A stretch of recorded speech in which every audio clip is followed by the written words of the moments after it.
maybe it would be useful for you to talk about how you got involved with Simone and Jacqueline. Yeah, so I met Simone at sort of a cocktail party after Freeze Art Fair a couple of years ago, and we randomly started having a conversation actually about CDS spreads and what I thought about 2008 and the global financial crisis.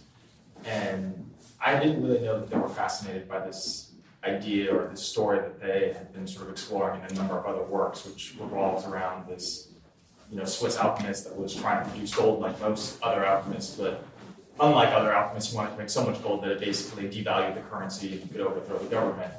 And so they, in this conversation about CDS and hedging, they were also fascinated by the idea of that so much of the world's trading happens through automatic, hedge funds, and it's really a bunch of machines that are doing everything.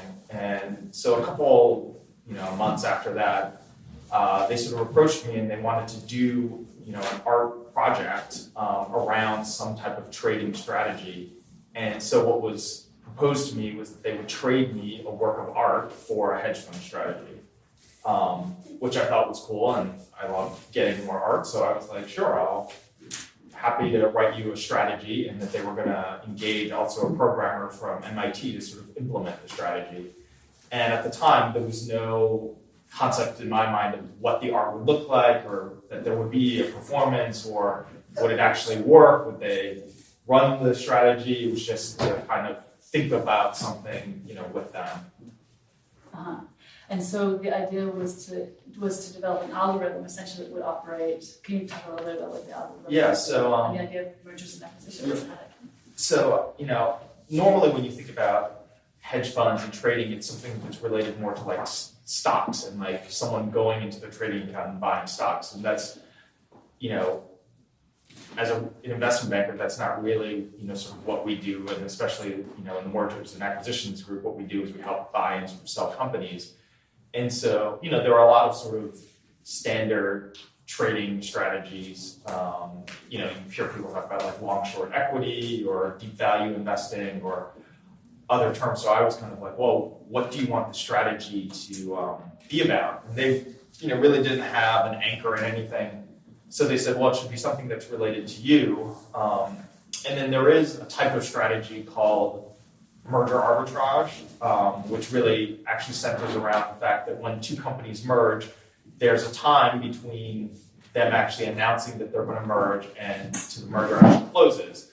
And between that time, the stock, like if someone offers to buy a company for $100, after it's announced, the stock might trade to 96 instead of 100, and that difference in the $4 basically represents the probability that for some reason the merger doesn't close. And so there are a bunch of hedge funds that go about and buy stocks of companies that have announced mergers, and they hire a bunch of lawyers to really decide if the merger is going to happen. So that's a traditional sort of merger arb strategy. And so what I tried to formulate for them was, okay, I work in the mergers and acquisitions business, so what would I think of as a way to sort of identify companies that were likely to merge? So I said, well, if you could have the program kind of go through a bunch of news articles, go through Bloomberg feeds, go through Yahoo News, see which companies were announcing strategic alternatives, or maybe there was a change in management, or they had a bad earnings announcement, and that might be a candidate for someone to take them over. And then to kind of, as a second step, look at a bunch of financial data and see of all the companies that it had sort of come out of the news search, using a system to sort of rank these financial criteria, what would be good and bad buys. And there was also, a concept of, if it wasn't going well, was there a certain point that we should sell the stock? But, it was something that was, came out of, more of my job skill set related to mergers than me being sort of a hedge fund person that actually traded stocks all day.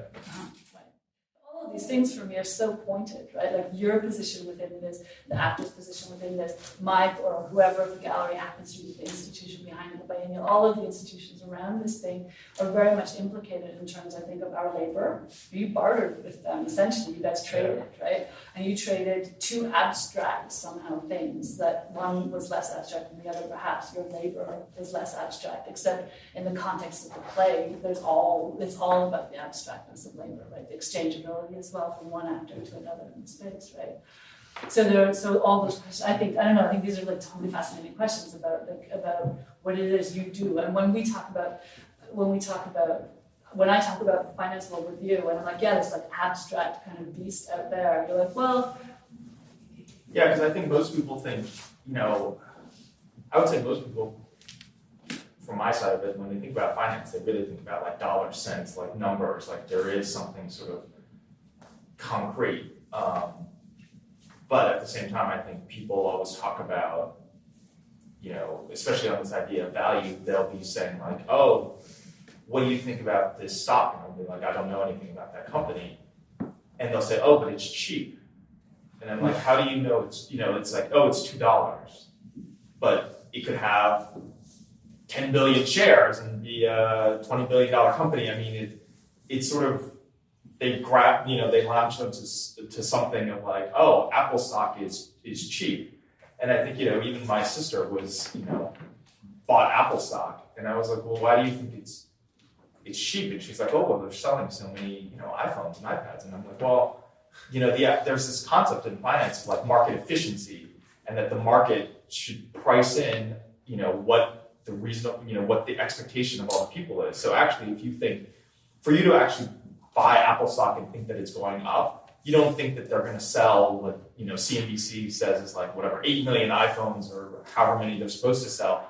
They actually need to beat that number for the stock to go up, because everybody already expects them to sell a certain number of phones. So the only way the stock goes up actually is if they sell more phones than what's expected.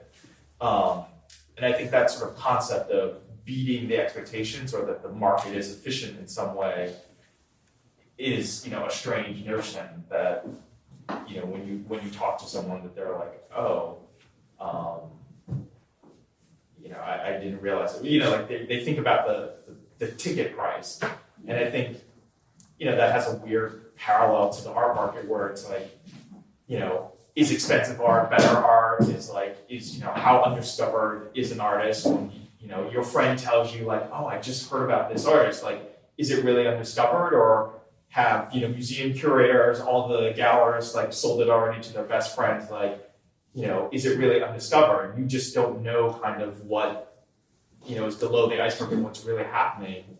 And I think there's been a lot of things where there's been tons of articles about young artists being flipped at auction, and in some ways, like I'll have friends come over and say like, oh my god, like these artists, like I heard you can buy one for $10,000 and sell it for like $150,000.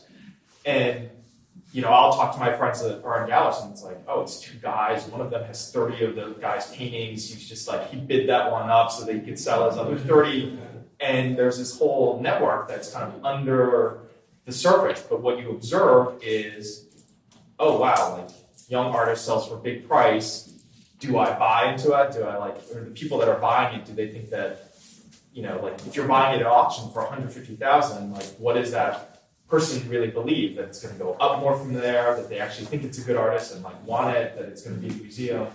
It's, Do you think like artwork practices would be illegal in the finance world? There's this notion, when we were talking about this the very first time we spoke, you were talking about insider, you're like, the insider information trading thing within the art world for me is like just spectacular, it's so clearly in operation.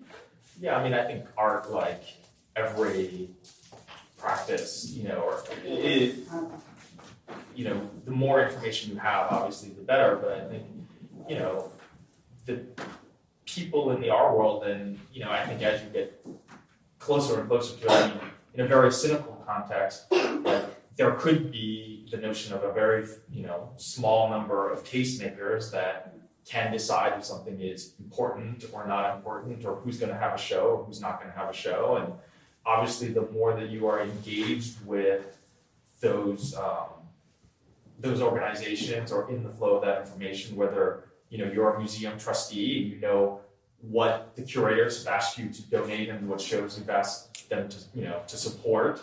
You sort of have the insider track to like, oh, I should go and scoop up a bunch of that artist's work because I know now that MoMA will have a show. That would be, very definitely, like outlawed in terms of, a normal financial setting, but art in that way is sort of totally unregulated. The information is sort of